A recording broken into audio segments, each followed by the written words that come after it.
William Shakespeare Biography. An English poet and playwright, widely regarded as the greatest writer in the English language and the world's preeminent dramatist. He is often called England's national poet and the Bard of Avon. His surviving works, including some collaborations, consist of about 38 plays, 154 sonnets, 2 long narrative poems, and several other poems. His plays have been translated into every major living language and are performed more often than those of any other playwright. Shakespeare was born and raised in Stratford-upon-Avon. At the age of 18, he married Anne Hathaway, with whom he had 3 children, Susanna, and twins Hamnet and Judith. Between 1585 and 1592, he began a successful career in London as an actor, writer, and part owner of a playing company called the Lord Chamberlain's Men, later known as the King's Men. He appears to have retired to Stratford around 1613 at age 49, where he died 3 years later. Few records of Shakespeare's private life survive, and there has been considerable speculation about such matters as his physical appearance, sexuality, religious beliefs, and whether the works attributed to him were written by others. Shakespeare produced most of his known work between 1589 and 1613. His early plays were mainly comedies and histories, genres he raised to the peak of sophistication and artistry by the end of the 16th century. He then wrote mainly tragedies until about 1608, including Hamlet, King Lear, Othello, and Macbeth, considered some of the finest works in the English language. In his last phase, he wrote tragicomedies, also known as romances, and collaborated with other playwrights. Many of his plays were published in editions of varying quality and accuracy during his lifetime. In 1623, 2 of his former theatrical colleagues published the First Folio, a collected edition of his dramatic works that included all but 2 of the plays now recognized as Shakespeare's. Shakespeare was a respected poet and playwright in his own day, but his reputation did not rise to its present heights until the 19th century.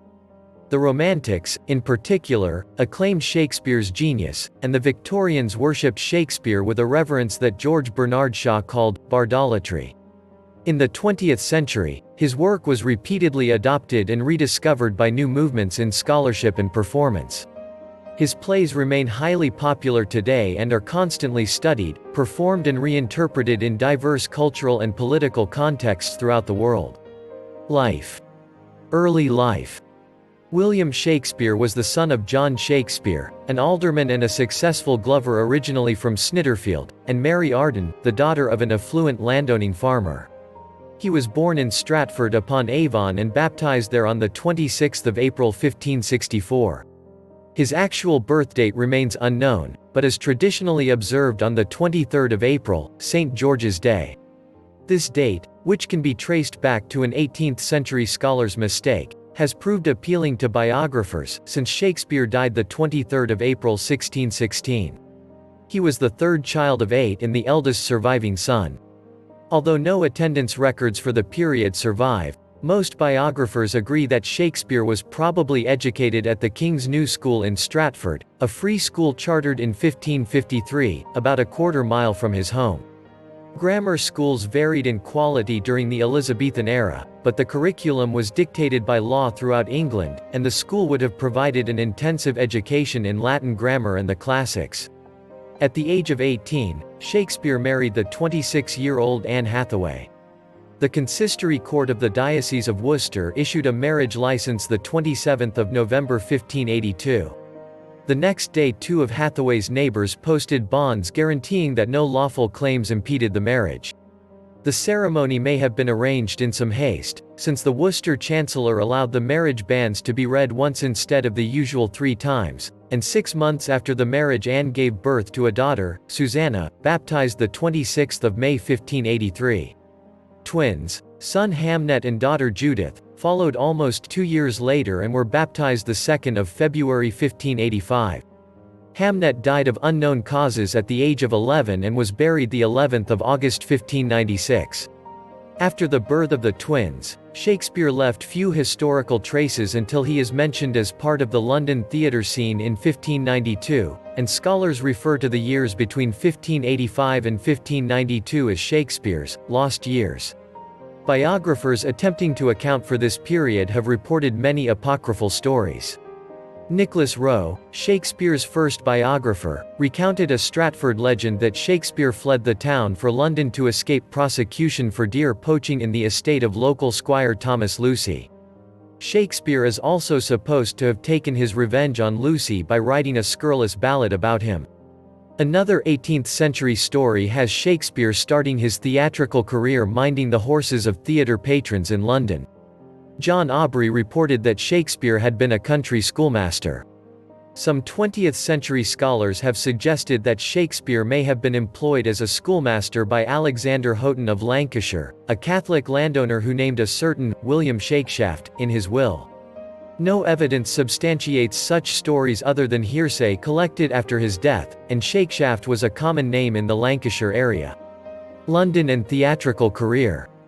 It is not known exactly when Shakespeare began writing, but contemporary allusions and records of performances show that several of his plays were on the London stage by 1592. He was well enough known in London by then to be attacked in print by the playwright Robert Greene in his Groat's Worth of Wit.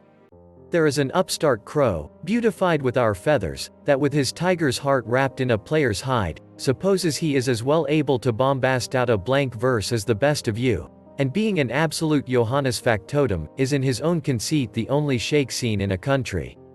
Scholars differ on the exact meaning of these words, but most agree that Greene is accusing Shakespeare of reaching above his rank in trying to match university-educated writers such as Christopher Marlowe, Thomas Nash and Greene himself, the university wits. The italicized phrase parodying the line, "Oh, tiger's heart wrapped in a woman's hide," from Shakespeare's Henry VI, Part 3, along with the pun, shake scene, identifies Shakespeare as Greene's target. Here Johannes factotum, jack of all trades, means a second-rate tinkerer with the work of others, rather than the more common, universal genius. Greene's attack is the earliest surviving mention of Shakespeare's career in the theatre. Biographers suggest that his career may have begun any time from the mid-1580s to just before Greene's remarks. From 1594, Shakespeare's plays were performed only by the Lord Chamberlain's men, a company owned by a group of players, including Shakespeare, that soon became the leading playing company in London. After the death of Queen Elizabeth in 1603, the company was awarded a royal patent by the new king, James I, and changed its name to the King's Men. In 1599, a partnership of company members built their own theatre on the south bank of the River Thames, which they called the Globe. In 1608, the partnership also took over the Blackfriars Indoor Theatre. Records of Shakespeare's property purchases and investments indicate that the company made him a wealthy man. In 1597, he bought the second largest house in Stratford, New Place, and in 1605, he invested in a share of the parish tithes in Stratford. Some of Shakespeare's plays were published in quarto editions from 1594. By 1598, his name had become a selling point and began to appear on the title pages. Shakespeare continued to act in his own and other plays after his success as a playwright. The 1616 edition of Ben Jonson's works names him on the cast lists for Every Man in His Humour, 1598, and Sejanus His Fall, 1603. The absence of his name from the 1605 cast list for Jonson's Volpone is taken by some scholars as a sign that his acting career was nearing its end. The first folio of 1623, however, lists Shakespeare as one of the principal actors in all these plays, some of which were first staged after Volpone, although we cannot know for certain which roles he played. In 1610, John Davies of Hereford wrote that Goodwill played kingly roles. In 1709, Rowe passed down a tradition that Shakespeare played the ghost of Hamlet's father. Later traditions maintain that he also played Adam in As You Like It and the chorus in Henry V, though scholars doubt the sources of the information. Shakespeare divided his time between London and Stratford during his career.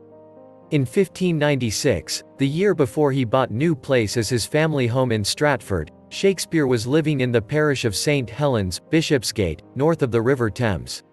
He moved across the river to Southwark by 1599, the year his company constructed the Globe Theatre there. By 1604, he had moved north of the river again, to an area north of St. Paul's Cathedral with many fine houses. There he rented rooms from a French Huguenot called Christopher Mountjoy, a maker of ladies' wigs and other headgear. Later years and death.